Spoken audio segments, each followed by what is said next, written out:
Hello, sweet friends. Welcome back to the podcast. I'm bringing you a topic that I hear float around a lot on social media, and I want to put some science behind it and really talk about why it's important. So, we're talking about our nervous system today and what it means to have a dysregulated nervous system versus a regulated nervous system, and how to have a regulated nervous system even when it feels like the world is on fire. And I say that because no matter how you lean politically, the world is feels for a lot of people very unsettling right now. There's tragic wars happening. There's tragedies happening with immigration in the United States, especially in California and Los Angeles. And I'm a Latina from Los Angeles, first generation Latina. So everything that's happening can feel very dysregulating. I know it does for me, and I have to practice all of the tools I'm about to teach you. I have to practice them on the regular to make sure that I am continuing to take care of myself and have a regulated nervous system. So, what we're going to talk about today is why it matters to have a regulated nervous system. I know that sounds obvious, but we're going to just name all of the things because I think it's important for us to be having the same language. And then I'm going to talk about what it means. Like, what is the nervous system? We're going to give a quick little science lesson because you all know me. I'm a big fat nerd. I love the data and I love the science. So, we're going to talk about what the nervous system actually is. And then I'm going to talk about how you actually regulate your nervous system without sitting down to meditate for an hour or spending, $500 at the spa. Okay, so let's jump in. So, what does it mean and why does it matter to have a regulated nervous system? So, having a regulated nervous system really means the ability to stay grounded, to be clear, to be centered in the midst of so much chaos. So, if that is something that you are interested in having, continue to listen. So, why is it critical? So, our nervous system is essentially the operating system for everything we do in this three-dimensional world we're living in. It regulates our body, our mind, our emotions. And when it's dysregulated, you do things that you're probably not proud of. For example, you might snap at your kids or your loved ones, or you might be short with somebody on your team or somebody in the hospital, for example, if you're a physician. I know for me, I would catch myself and I would know I was dysregulated when I would start being short with the nurses because that wasn't like me. So clearly there was something off. When you're dysregulated, you also tend to make decisions that are coming from anxiety or guilt or fear instead of your true inner wisdom. Sometimes when we're dysregulated, we struggle to access innovation, creativity, or very thoughtful, strategic ideas. And we can feel really disconnected from our body and from our purpose.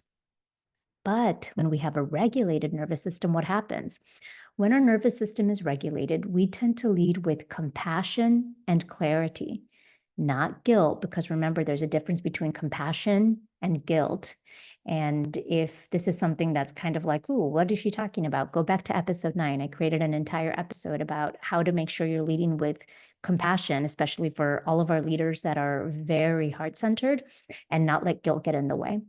When we have a regulated nervous system, we're also able to make really powerful long-term decisions. We think strategically long-term, and we embody this sense of trust and confidence and emotional safety for people that you walk around that you're like, man, they're so authentic. It's probably because they found a way to regulate their nervous system. So I want you to think about that version of you that's underslept. Maybe you only had 4 hours of sleep. The version of you that's like skipped a meal, you skipped lunch, maybe even breakfast, and you're answering a bunch of emails, like 25 emails. Think about that version of you and think, how does that version of you feel? How do you feel? How do you feel in your body? You're probably already thinking, oof, not great. My heart is probably racing. I'm not thinking straight. Now I want you to think about the version of you that just came back from a slow morning walk. Maybe the version of you that sat outside and was able to have an espresso before you started your day, or you started your day with the journaling exercise. You remembered your why, like, what is it that I want to do today? You started your day grounded and intentional. Now I want you to think, which one of those would you rather be making a decision from? Who would you want to be and why? Now, of course, you know that that second example I gave is someone that's showing up with the regulated nervous system. And I want to tell you that that is not a luxury. That is available to everybody. Everybody can have a regulated nervous system. All right, so let's dive into the science a little bit. What do I mean when I say nervous system? So we're going to do quick physiology, nervous system 101. So the nervous system is made up of two parts. We call them the central nervous system and the peripheral nervous system. The central nervous system is essentially the brain and the spinal cord. And the peripheral nervous system is everything else. It includes our automatic things that we do, like the autonomic nervous system is what we call it. That includes our breathing, our heart beating, when we digest food, all of that is autonomic, okay? So the central and peripheral nervous system, and from there we break it down into the sympathetic nervous system, which is usually what we do when we're stimulated, also what we do when we're afraid sometimes. The fight or flight response is the sympathetic nervous system. And then we have the parasympathetic nervous system. So that's our rest, relaxation. We call it rest and digest in medicine.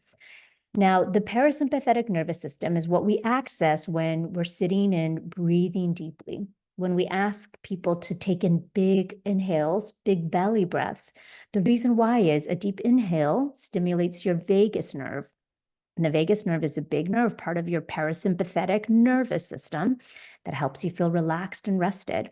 And it's actually the basis of Dr. Stephen Porges's work, the work on polyvagal theory, which you may or may not have heard of, which essentially talks about the ventral vagal state, a state where we can be more calm, connected, and creative.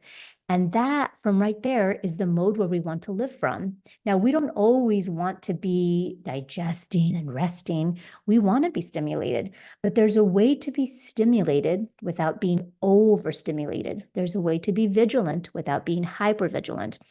And that is when we regulate our nervous system. So that's what we're going to talk about. So when I say a regulated nervous system, what do I mean? Again, it's not about being this like, sloth 24/7, just sitting by yourself, meditating 24/7. Not at all. When I think about someone that can regulate their nervous system well, what I think about is someone that's able to return to their center, return to their state of calm after being activated. So this means that you can feel the feeling of stress. You can feel what that feels like without spiraling into thought loops or anxiety. And with you feel the stress and you can get yourself back to a place of productivity. You can feel the overwhelm, but you know that the overwhelm isn't going to be helpful. So you can get yourself back to, okay, so what is it that I need to do? You can hold, for example, a difficult conversation without shutting down, without letting it overwhelm you. I have a client who's incredible. She's a trauma surgeon, and she is just so thoughtful and empathic and emotionally intelligent. But there were certain conversations that her nervous system would get dysregulated when she would have them, and she would shut down. She'd start to cry, and there was very specific people. And we had to do some really important healing work so that she could easily regulate her nervous system when that stuff was coming up. And we're going to talk about how to do that in just a bit. The other really powerful thing when your nervous system is regulated is that you are able to move through an emotion without becoming the emotion. And I think this piece right here is so important. I'm going to say it again. You can move through an emotion, for example, move through rage, anger, sadness, whatever it is you need to feel without becoming the rage, the anger, the sadness. And it's kind of a subtle difference whenever you can move through something without becoming it, what you're able to do is you can feel the rage in your body and you can witness it and observe it as like a third party, and you can process it. Sometimes when I'm feeling the rage, I have to say out loud, like, this is enraging. I'm so upset. And I can see it in my body. And then I can say, wow, I have to move through this rage. Like, this is what I have to do to move through it. But I don't get lost in it. So I don't stick in it. I don't get lost. I don't look to other people to blame this on. I allow myself to move through it. Okay, so before we talk about how you regulate yourself, I want to talk about who's more prone to dysregulation, because I think it's important for us to know that sadly, it doesn't affect everybody equally. So in short, the people that have lived through any type of trauma are going to be more prone to a dysregulated nervous system. Now, trauma is very subjective. We used to say big T versus little t trauma. I don't say that anymore. I just say trauma. So if you've experienced trauma, something you name as trauma, you're probably going to have a dysregulated nervous system. I had another client who was a pediatrician, and she had a malpractice case that was brought against her by a specific family. And anytime she saw anybody that even looked, and by the way, the case was thrown out, everything was fine. But anytime she saw anybody that looked like that same family, she would become dysregulated again. Her nervous system would become dysregulated, even though the malpractice case was thrown out, even though they were shown to have no outcomes. She experienced a traumatic event with that. So if you've experienced any type of trauma, you are going to be more prone to a dysregulated nervous system. Now, this does not mean you cannot regulate your nervous system. It just means that you are more prone to dysregulation. If you've experienced any type of chronic stress, so chronic stress is also burnout, by the way, because burnout is a bunch of acute stress over and over again. And when you chronically experience stress without having the resources to deal with that, that's where burnout comes in. So if you've had trauma, chronic stress, burnout, if you've lived through any oppressive systems, which is kind of funny because essentially, if you are a person, if you are a female person of color, if you come from, if you're not, the typical cisgendered heterosexual person, if you come from any marginalized community, if you have family that were immigrants, you are more prone to a dysregulated nervous system. So yeah, that's a lot of the people that are currently walking the planet probably are more prone to a dysregulated nervous system. Now, if you had early life environments that lacked the type of stability or the safety that, children required, you're probably more prone to dysregulation. So in my experience, folks that are sort of entrepreneurs or visionaries are especially vulnerable because they carry this responsibility of pushing themselves often. So we don't have to do that, by the way. As an entrepreneur, you don't have to always keep pushing yourself.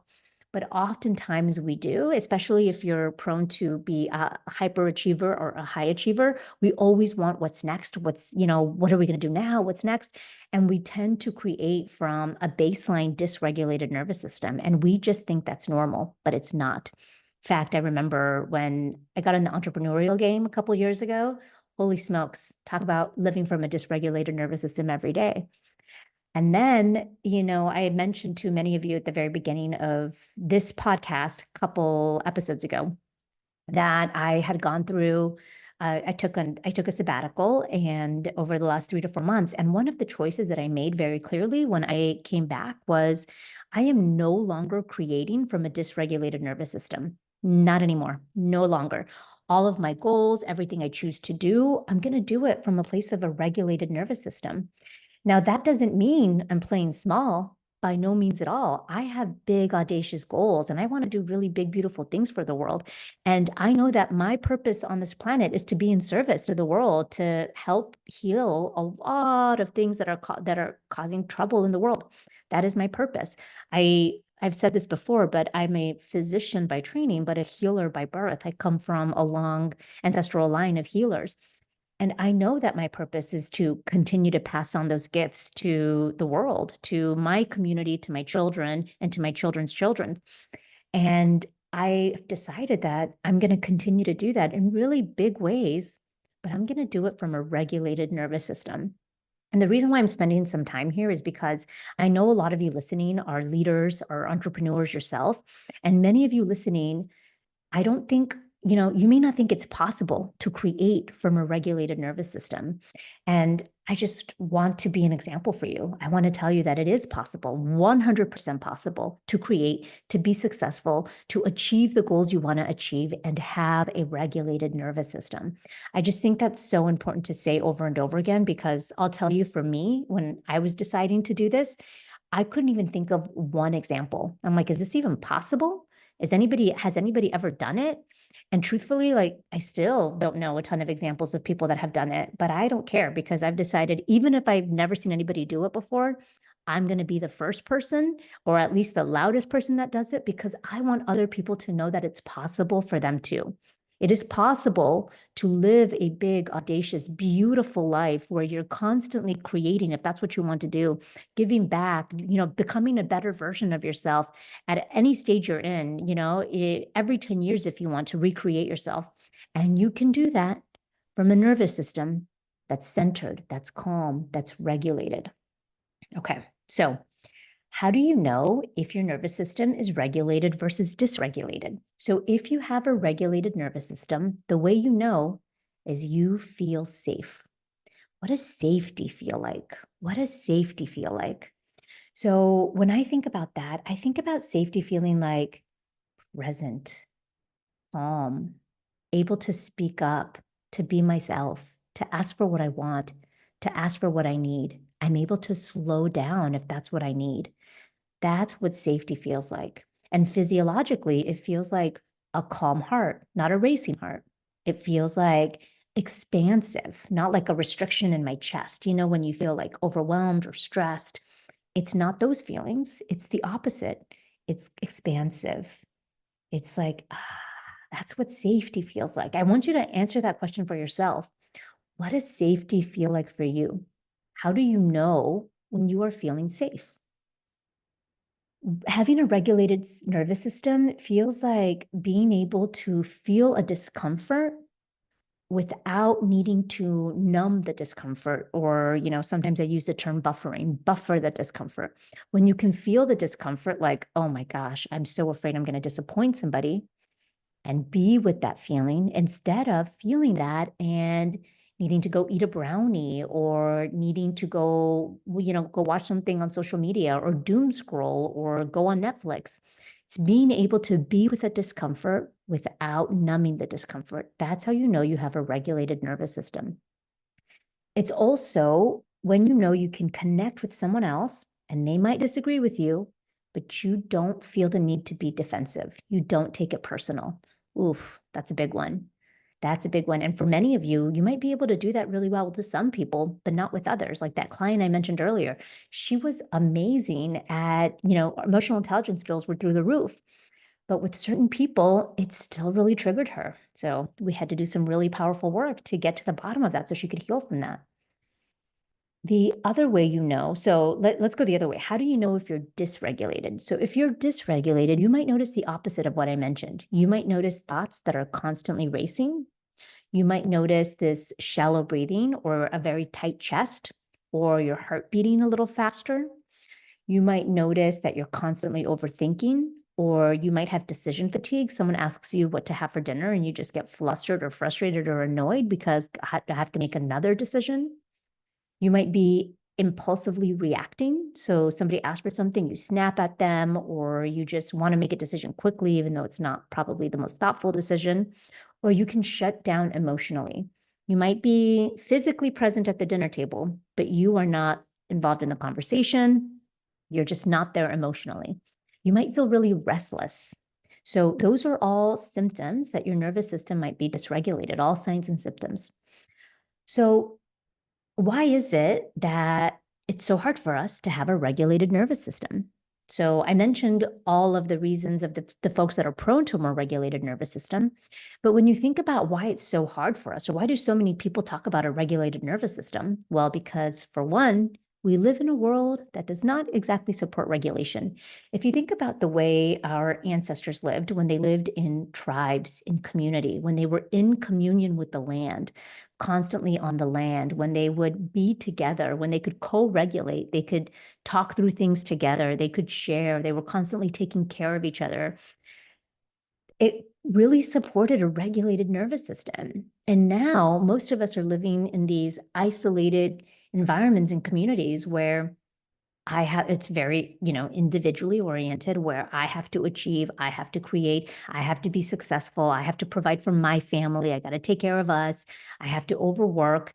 So even the sense of constantly having to achieve. So many of you all I know are hyperachievers, where folks that really want to achieve in the world. But the constant striving for achievement, never feeling settled or never feeling fulfilled, that's a sign of dysregulation. The constant battle of hustle and overwork, dysregulation. When I work with people, especially in academia, who there's like, what's next? What paper can I publish? What's this? What's that? It's almost like taboo to say, if somebody asks you, how are you? And you don't say, oh, good, but busy. It's almost like taboo. Like, why aren't you busy? You should be doing more. Those are all ways that our world, our society doesn't support us to have a regulated nervous system. But that doesn't mean we can't have one. It just is what it is. The other big reason is we are incredibly disconnected from our body. Everyone, I'll tell you, 99.9% of all of the clients I've worked with over the last 10 years are so disconnected from their body. Why? Because we have been taught that in order to be successful, we have to be really rational. We have to think through our decisions. Don't be too emotional. You're going to lose your credibility. And it just sets us up to disconnect from our body. And when we are disconnected from our body, we're not even in tune to what it feels like to be dysregulated. So it's hard to then regulate ourselves. Plus, every like second, another email, another ding. If you have an Apple Watch, you're constantly getting notified. All of those things are signs to your brain that you gotta pay attention. You gotta look what's coming up. And all of that causes dysregulated nervous systems. Oh man, add in any type of unresolved trauma, any type of unresolved generational or ancestral trauma, or emotional repression, which so many of my clients have, so many of humans walking this planet have, because we haven't made time to heal the things we need to heal. Like add on all of that. And of course, your nervous system is constantly running on survival, on overdrive all of the time. Okay, so how do you regulate your nervous system? So I'm going to talk about this, but before I do, I just want to share my own personal experience or example because I want you to know that it's possible. So a lot of the things that I say make you more prone to a dysregulated nervous system. Like all of that is sort of my story. I experienced childhood trauma. I burnt out. I had burnout in my career twice. I come from, I'm a woman, I'm a Latina, my family were immigrants. So all of the oppressive systems of the patriarchy, of racism, of, poverty, all of those things I experienced. Either I experienced personally or I experienced just one generation removed. And, I had incredible loving parents, but they were working really hard to provide for us. So they weren't around a lot growing up. And so, just to name that, I have a lot of the risk factors for living in a dysregulated body. And I did for many years of my life, many, many, many, many, many, many years of my life, decades upon decades upon decades. I lived with a dysregulated body, and I didn't even know it was dysregulated. In fact, I was so disconnected from my body that I thought I was fine. Why? Because I had what's called esteem. Esteem and compassion are two different things. I'll create an entire podcast episode for it, but I had what's called esteem. So I had positive thoughts about myself when I was achieving, and I was really good at achieving, which meant I had a lot of positive thoughts about myself. And when I wasn't achieving or when I thought I was failing, it did not feel good, let me tell you. So, but I didn't realize that I needed to regulate my nervous system. And it hasn't been till very recently, probably the last 2 years. Well, maybe longer. It's probably been about the last like 7 years that I've known that it's time to regulate my nervous system. Probably, all of this time in the making of practicing everything I'm about to teach you over and over and over again to finally get to a place where I feel pretty darn regulated. And it's not perfect. I'm not regulated all of the time. But remember what I said earlier, that it's not about being regulated all the time. It's about being able to come back to a regulated nervous system. And I'm better and better and better at doing that because I practice it a lot. So one last thing I have to say is all these tools I'm about to give you, creating a regulated nervous system, this isn't something that you practice once and all of a sudden you're done. This is one of those infinite games that we play in life that we practice until the very end. Because for as long as we are these souls living in this human body, having this human experience, there are going to be things that throw us off our game, things that cause us to be triggered, cause us to be dysregulated. And all of that is just information for us to know where we need to go next, where we need to grow next, what we need to heal next. So I'll just start there. And now let's jump in. So, how is it that we create a regulated nervous system? Okay. So again, you don't need an hour-long meditation. You don't need to spend, $400 at a spa. A dysregulated nervous system also is not a mindset problem. So when we're thinking about solving a dysregulated nervous system, it's not something we need to think our way out of. So for all of you here that are very intellectual and love to think your way out of things, it's probably not going to serve you here. Because a dysregulated nervous system is just our body telling us, hey, I need to feel safe. So sometimes when we try to think our way out of it first before creating the safety, we spiral into overthinking. But whenever we can create that safety for ourselves first, practice the tools I'm about to teach you, create that safety first, it puts you in a higher state of consciousness. And from that higher state of consciousness, you're more innovative and creative. And then you can go back and say, wonder why I was feeling like that. And you'll have some really beautiful insight.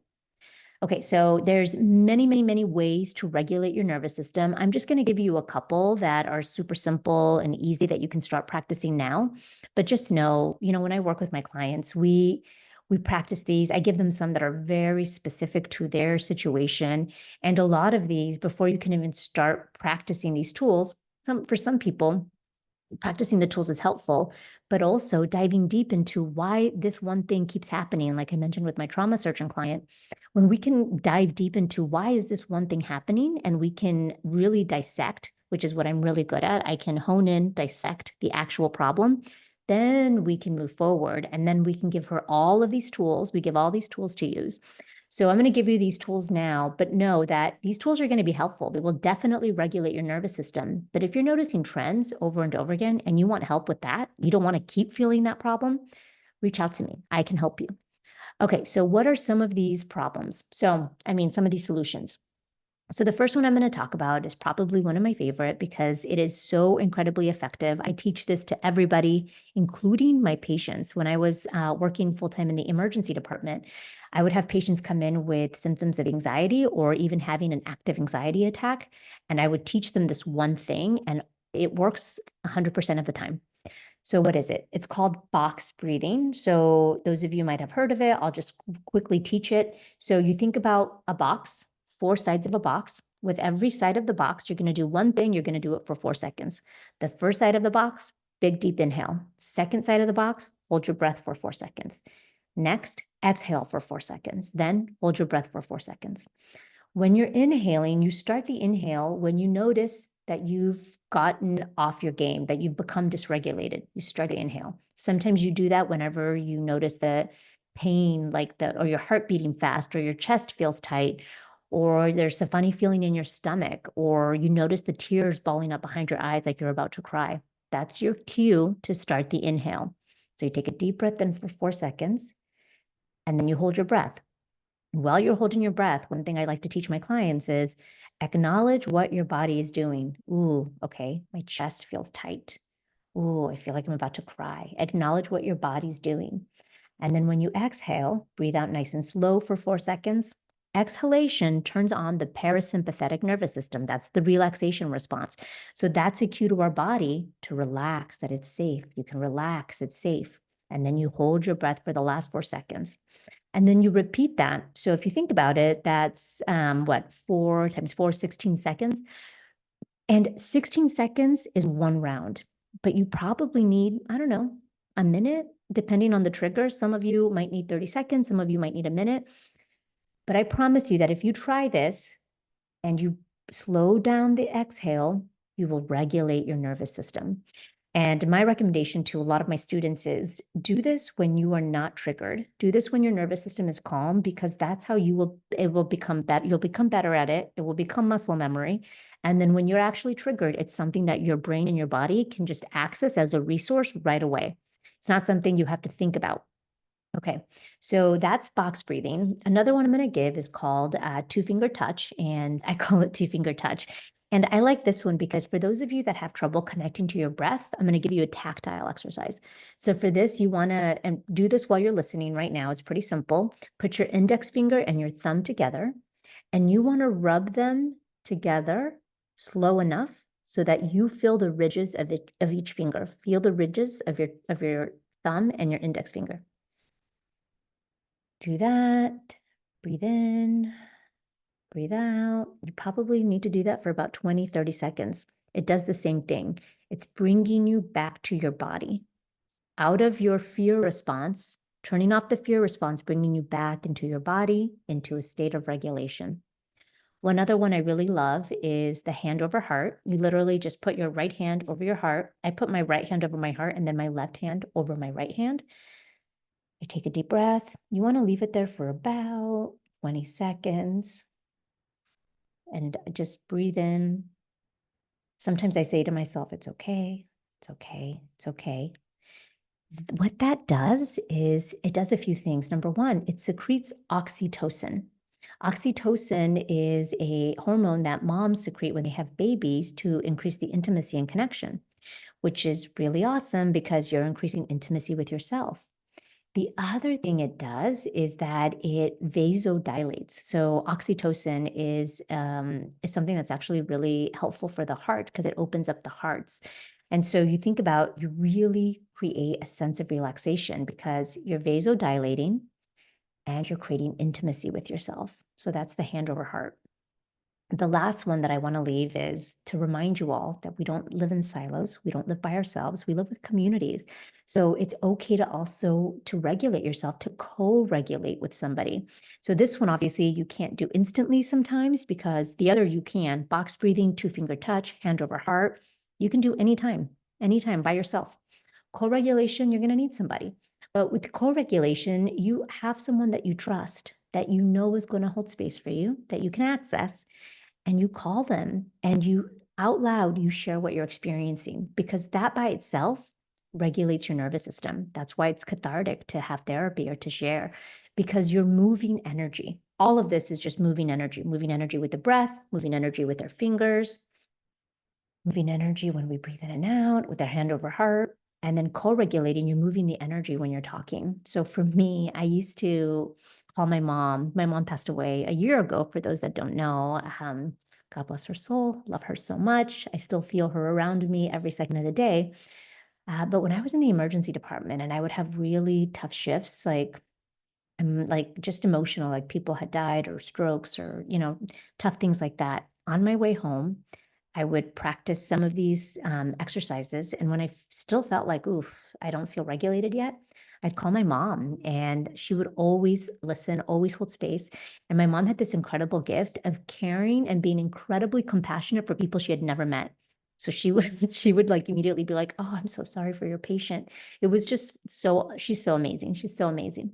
So if you have somebody you can do that with, I recommend that as well. Okay, so what are they again? They're the breathing, box breathing, tactile, 2-finger touch, the hand over heart, and co-regulating with somebody that you trust. Okay, sweet friends. By the way, all of those are backed by a ton of data and science, which is why I teach them because they're incredibly effective. And I always do the caveat that just because something is not backed by science or data does not mean it's not effective or doesn't work. Especially you guys, if you're not familiar with the literature on gratitude, the literature on gratitude is now pretty robust and proves what people have been practicing forever, which is when you lean into gratitude, it causes you to feel more positive. It causes you to be happier, more fulfillment when you practice gratitude today. So, and that's been around for centuries, but we started studying it in Western medicine a few decades ago. So just because the data doesn't exist doesn't mean something doesn't work. And all of these things I just taught you are backed by data. So there you go. All right, so let's wrap up. What did we talk about today? We talked about why it's important to have a regulated nervous system, who you are when you show up from a nervous system that's regulated versus dysregulated. I mentioned how the game is not to always be regulated. The game is to come back from a state of dysregulation to a state of regulation and shorten that period from when you're dysregulated to when you're back to being regulated. Shorten that period, that refractory period. You want to be more regulated than not. I gave you some tools to talk about how to do this. And I want to remind you that, again, feeling dysregulated is not a mindset problem. I've done a lot of mindset coaching, but dysregulation is not a mindset problem. We need to get into your body. We need to do some somatic work. That's why it's really important to re-engage with your body, be back in touch with your body, because dysregulated nervous system is our body asking us for safety. And the more you listen to your body, the more you practice everything I just taught you, the more and more you will come to this sense of centered power, of like really authentic, humble confidence. It is the most beautiful transformation you can make. And your nervous system is the gateway to all of that because your nervous system is telling you, hey, we're misaligned. Hey, there's something going on here. Hey, this doesn't feel right. And listening to that and being with that, that's the game. All right, sweet friends, I hope you found this helpful. And I'm curious for all of you, now that I've taught you this, what is one thing that you are going to do for yourself to regulate your nervous system?